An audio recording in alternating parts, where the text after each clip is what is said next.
I'm Paul Perkins with the check of your ag weather as low pressure lifts northeast out of Kansas. Rain and snow remain possible through tonight. Higher chances to the south of I-80 and east of Highway 281 along with Kansas.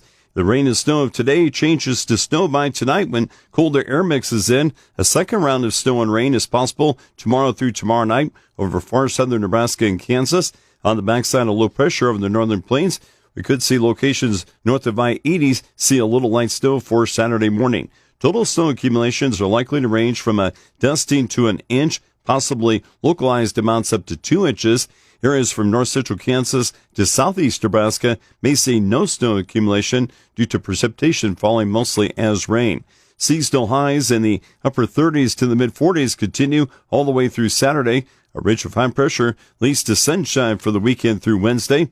Highs warm into the mid-40s to the low 50s Sunday, the 50s for Monday and Tuesday.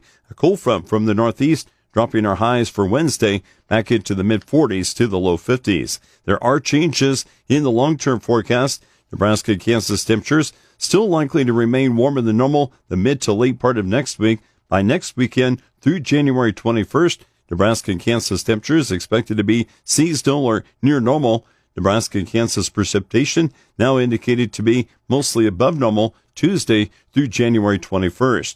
The regional drought monitor shows Nebraska dropped 7 percentage points to only 2% drought-free, which is confined to isolated locations along the Kansas border. Most of Nebraska in the west central, south, and east is abnormally dry. Coverage of moderate to severe drought increased 2 percentage points to 42%. Moderate drought is found in many central Nebraska locations along and east of a line from O'Neill to Ord and Loop City, along with locations along and west of a line from southeast Cherry County to Ogallala and Grant. Severe drought is found from Mullen back to much of the Panhandle near and north of Highway 2. Kansas saw a 4 percentage point drop, but is still 68% drought-free across all of the west and nearly all of the central. It remains abnormally dry from eastern Jewell County to much of eastern Kansas. There was a 4 percentage point increase to 14% of Kansas, being in moderate drought, which includes most far eastern areas along and south of I-70. Key weather factors affecting the markets include a pair of storms moving through the U.S. and possible dry spots in South America.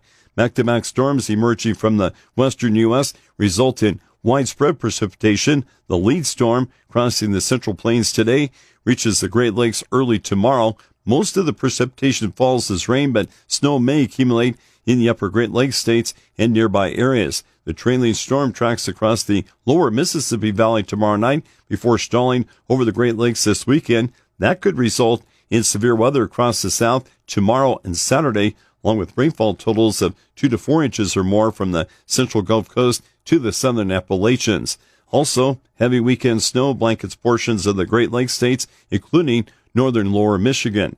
Central Brazil, with still low soil moisture, expects lighter rain as more of the soybeans are sending pods. Towards southern and central Argentina, rainfall continues to run below normal, and rainfall in the next couple of days favors northern Argentina.